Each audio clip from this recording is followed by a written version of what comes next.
ନଈ ସୁପାରିକୁ ଯାଇ ଫୁଲ ଆଣିବା ଏବଂ ରଙ୍ଗଶାଳାକୁ ଯାଇ ଗଣିକା ସହ ମିଶି ରାତି ପାହିଲା ବେଳକୁ ଫେରିଲା ଭଳି ଅପରାଚରିତ କାର୍ଯ୍ୟ କରି ଆମ ଶାସନକୁ କଳଙ୍କିତ କରିଛି। ତେଣୁ ଏହା କେତେ ଦୂର ସତ ବାବୁଲା ତା ନିଜ କଥା ସମସ୍ତଙ୍କ ସାମ୍ନାରେ ଉପସ୍ଥାପନ କରିସାରିଲା ପରେ ବିଚାର କାର୍ଯ୍ୟ ଆରମ୍ଭ ହବ। ଭାଇନା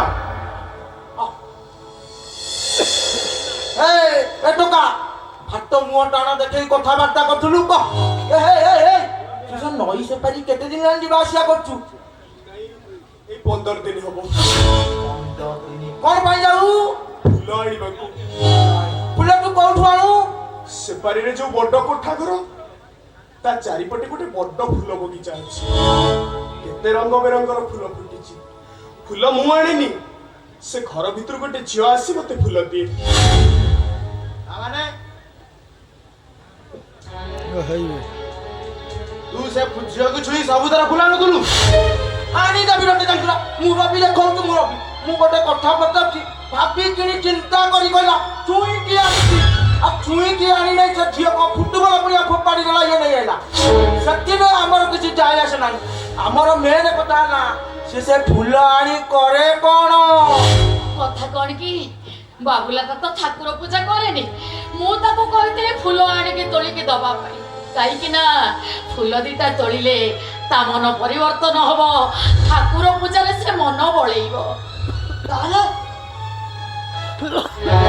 ସେ ଫୁଲ ଆଣି ଅରୁଣ ଆମେ ସବୁଦିନ ପାଇଁ ସେ ମନ୍ଦିର ଠାକୁରଙ୍କୁ ପୂଜା କରୁଥିଲେ। ହଁ ମୁଁ ସେ ଫୁଲରେ ଠାକୁରଙ୍କୁ ପୂଜା କରୁଛି। ହେଲେ ମୋତେ ବିଶ୍ୱାସ କରନ୍ତୁ ଏସବୁ କଥା ମୁଁ ଆଗରୁ କିଛି ଜାଣିନାହିଁ। ଆଗରୁ ତ ଠାକୁର ପୂଜା କରିଦେଇ ମାରା କରିଦେଉଛୁ।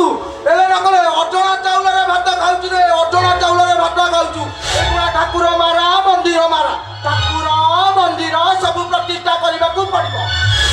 ମନ୍ଦିର ଆରେ ବାବୁଲାଟା ଅରୁକୁ ଛୁଇଁଛି। ଅରୁକୁ ଆମ ସମସ୍ତଙ୍କ ସହିତ ମିଶିକି ଚାଲୁଛି। ଖାଲି ମନ୍ଦିର ନୁହେଁ, ଆମ ପୁରା ଶାସନଟାକୁ ପବିତ୍ର କରିବାକୁ ପଡ଼ିବ। ଆମ ମାର୍କଣ୍ଡ ଶାସନ ପବିତ୍ର ହବ କେମିତି?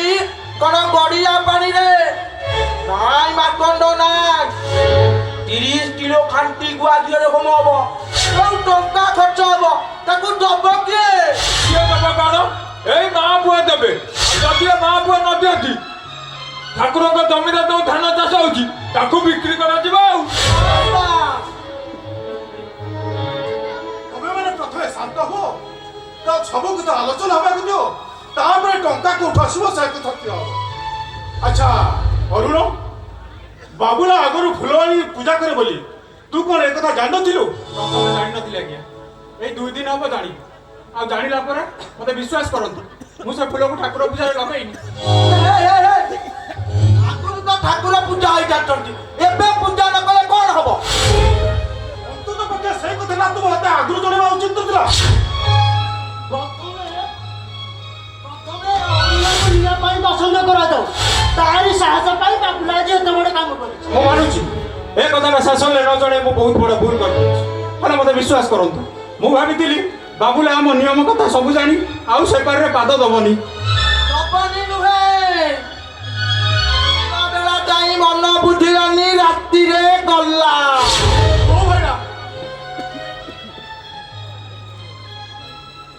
ବାବୁଲା ତୁ କାଲି ରାତିରେ ରଙ୍ଗଶାଳାକୁ ଯାଇଥିଲୁ?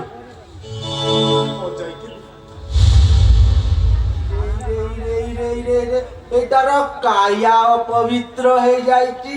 ଆଉ ରେ ବାବୁଲା, ତୁ ବ୍ରାହ୍ମଣ ଛୁଆ ହେଇ ଶେଷରେ ଗଣିକା ସାଥିରେ ରାତି କଟାଇ ଗଲୁ। এইটাକୁ କେହି ଦଣ୍ଡ ଦବା ଦରକାର ନାହିଁ।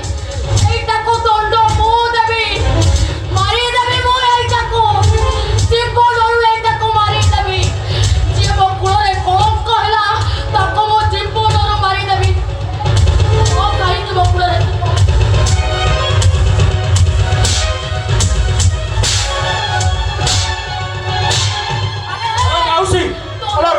ଗଲେ ତୁ କଣ ବଞ୍ଚିଥିଲୁ ମୋ କୂଳରେ କଳଙ୍କ ହବାକୁ?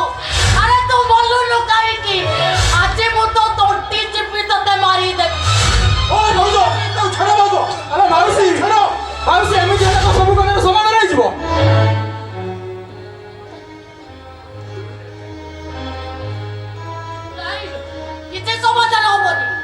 ଆଉ କଣ ସମାଧାନ ହବ? ଏଇଟା କଣ ଆଉ ବାଟକୁ ଆସିବ? ଏଇଟା ମରିଯିବା ଦରକାର। ହଁ ବା ତମେ ତ ଏକା ସିଆଣିଆ ଆଉ ତମେ ମାରିଦବ ସିଏ ମରିଯିବ। ମାରି ଦଉନା ମାରିଦିଅ। ମାରିଦେଲେ ଆମର କିଛି କ୍ଷତି ହବ ନାହିଁ। ବରଂ ତମେ ତମ ପୁଅକୁ ହରେଇ ବସିବ। ହେଲେ ମାରିଲା ପୂର୍ବରୁ ତା କାୟାକୁ ଶୁଦ୍ଧି କରି ମାର। ନହେଲେ ସେ ଅପବିତ୍ର କାୟା ମୁର୍ଦାରକୁ ଛୁଇଁ ଆମେ ଆମ କାୟାକୁ ନଷ୍ଟ କରିପାରିବୁନି। ତାହେଲେ ବାବୁଲାର ଶୀଘ୍ର ବିଚାର କର, ନହେଲେ ଏଇ ନୀତି ନିୟମ ସବୁ ଉଠାଇ ଦିଅ। ସିଏ ଯେମିତି ସେପାରିକି ଯାଇଛି ଆମେ ମାନେ ବି ସବୁ ସେମିତି ସେପାରିକି ଯିବୁ। ଆସ। କଣ୍ଡ କଣ୍ଡୁରୀ ଇରେ ସେଇଠି ରୁହ। ଇରେ ବିଚାର ଚାଲିଛି, ନିଷ୍ପତ୍ତି ଆସିବ।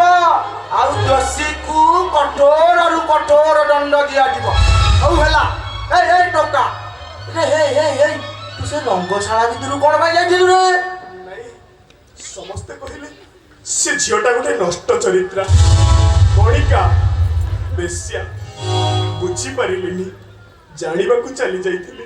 କଣ ତା ସାଙ୍ଗରେ ରାତି କଟେଇ ତା ଦେହକୁ ଦେହ ମିଶେଇ ଜାଣିଗଲୁ? ତାକୁ ଟିକେ ସଂଯତ ଭାବରେ ପ୍ରଶ୍ନ ପଚାର। କହ ବାବୁଲା। ଏଇ ସେ ଝିଅ ସାଙ୍ଗରେ ଦେଖା ହେବା ପୂର୍ବରୁ ପ୍ରଥମେ ମୋର ଚଣ୍ଡାଳ ସାଙ୍ଗରେ ଦେଖା ହେଲା। ତାଠାରୁ ସେ ଝିଅର ଦୁଃଖ କାହାଣୀ ଶୁଣି ସାରିବା ପରେ ମତେ ଭାରି ଦୁଃଖ ଲାଗେ। ଏ ଜଗନ୍ନାଥ, ଇରେ ତୁ ସେ ଚଣ୍ଡାଳର କେତେ ଦୂର ଠିଆ ହେଇଥିଲୁ? 4-5 ହାତ ଦୂରରେ। ଇରେ ତା ଛାଇ ତ ତୁଠିରେ ପଡିଥିବ। ରାତିରେ ଛାଇ କୋଉଠୁ ଆସିବ? ଛାଇ ନହେଲେ ତା ଛେପ ତୁଠିରେ ପଡିଥିବ। ଛି ରେ ବାବୁଲା, ତୁ ବ୍ରାହ୍ମଣ ଛୁଆ ହେଇ ଚଣ୍ଡାଳ ଛେପକୁ ଦେହରେ ପୋଛିଦେଲୁ। ଘୋର କଳିକାଳ ଷଡ଼ଙ୍ଗିଏ, ଘୋର କଳିକାଳ। ଦୋଷୀକୁ କଠୋରରୁ କଠୋର ଦଣ୍ଡ ଦିଆଯିବା ଦରକାର। ବାବୁଲା, ତୁ ସେ ଝିଅକୁ କାଲି ଛୁଇଁଛୁ? ମୁଁ ଛୁଇଁଛି। ହେଲେ କଣ? ଆମେ ଛୁଇଁନି, ତାକୁ କୁଣ୍ଢେଇ ଥିବ। ତାପରେ ଯାହା ହେଇଥିବ ଶାସନବାସୀ ମାନେ ସବୁ ଅନୁମାନ କରିପାରୁଥିବେ। କଥାଟା ଆଗକୁ ବଢାଉନି। ହଉ, ଯଦି ତମକୁ ବାବା ଏତେ ବାଧି ଯାଉଛି ତମେ ବିଚାର କରି ନିଷ୍ପତ୍ତିଟା ଶୁଣାଇ ଦିଅ। ଭାଉଜ, ତମେ ଏ ବିଷୟରେ କିଛି କହିବ? କଣ ଆଉ କହିବି?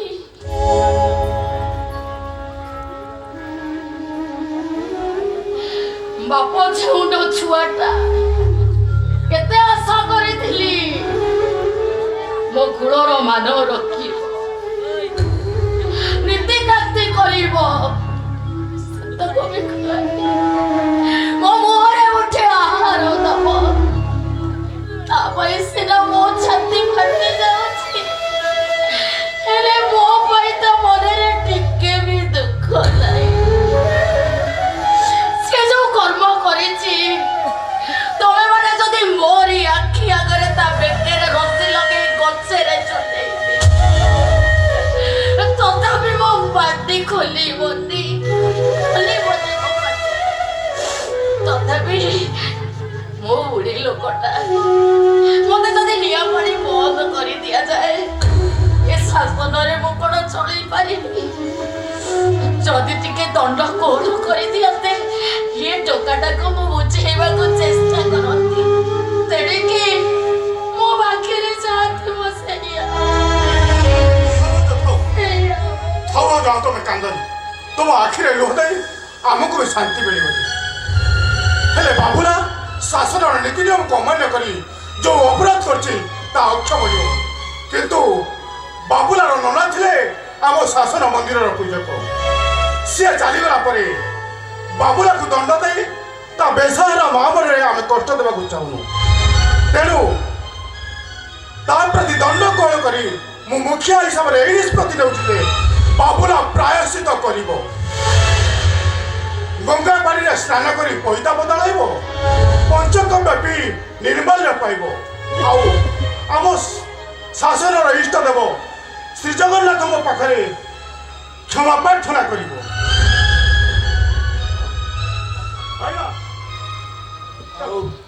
ହଁ ହେଲା ଯେ ହେଲେ ଦଣ୍ଡଟା ଟିକେ କୋହଳ ହେଇଗଲା। ହଉ ହେଲା ହେଲା ଆମ ପିଲା ସେଥିରେ କିଛି ଅସୁବିଧା ନାହିଁ।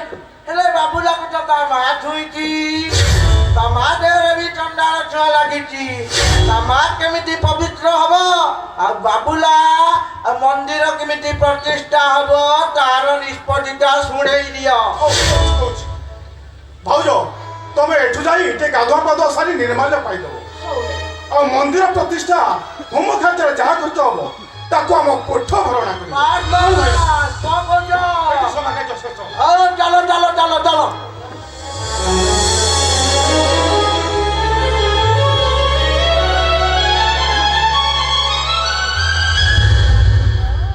ଆଉ ଠିଆ ହେଲୁ କାହିଁକି? ଯୋଉ କର୍ମ କରିଛୁ ତାର ପ୍ରାଶ୍ଚିତ କର। ଯାଉନୁ, ଆରେ ଯାଉନୁ, ତତେ କଣ ଶୁଭୁ ନାହିଁ? ତତେ ଗୋଟେ କଥା ପଚାରିବି, ମତେ ବୁଝେଇ ଦେଇ ପାରିବ? କଣ?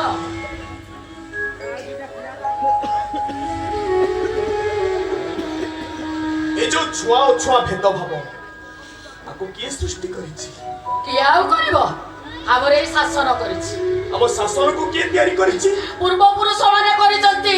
ପୂର୍ବପୁରୁଷ ମାନଙ୍କୁ କିଏ ତିଆରି କରିଛି? ତାଙ୍କ ପୂର୍ବପୁରୁଷ ମାନେ ତିଆରି କରିଛନ୍ତି। ମଣିଷ ଏସବୁ ନିଜ ହାତରେ ତିଆରି କରିଛି ନା ଯେ ସୃଷ୍ଟିକର୍ତ୍ତା ଈଶ୍ୱର ସେଆକୁ ସୃଷ୍ଟି କରିଛନ୍ତି? ହେ ସେ ସବୁ କଥା ମୁଁ କହିପାରିବିନି, ମତେ କିଛି କହନା। ବ୍ରାହ୍ମଣ, କ୍ଷତ୍ରିୟ, ଗଣିକା, ବେଶ୍ୟା ଏମାନେ ନିଜ କର୍ମକୁ ନେଇ ଉଚ୍ଚ ନିଚ ନା ଜାତିକୁ ନେଇ ଛୋଟ ବଡ଼? ତାମାନେ ତୁ କଣ ପ୍ରାଶ୍ଚିତ କରିବୁନି? କରିବି ଲୋ, ପ୍ରାୟଶ୍ଚିତ କରିବି, ହେଲେ ମୋ ପାଇଁ ନୁହେଁ, ତୋ ପାଇଁ। ତୁ ବା ମୋ ମା, ମତେ ଜନ୍ମ ଦେଇଛୁ, ତୋ ଦୁଃଖ କଷ୍ଟ କର ମୁଁ ସହିପାରିବି। ହେଲେ ମୁଁ ଗୋଟାଏ କଥା ବୁଝି ପାରୁନି ଲୋ ବୋଉ, এই প্রায়শ্চিত କରି ସାରିବା ପରେ ମୋ ଦେହରୁ ସବୁ ପାପ ଧୋଇଯିବ କିମ୍ବା? ତଥାପି ଈଶ୍ୱରଙ୍କ ସୃଷ୍ଟିରେ ଜାତି ପ୍ରଥାକୁ ସମ୍ମାନ ଜଣେଇ ମୁଁ କେବଳ ଏତିକି କହିବି, ହେ ଈଶ୍ୱର, ତମ ସୃଷ୍ଟିର ଏ କି ଅଦ୍ଭୁତ ବିଚାର। ତଥାପି ତମକୁ ଜଣାଉଛି ପ୍ରଭୁ କୋଟି କୋଟି ନମସ୍କାର।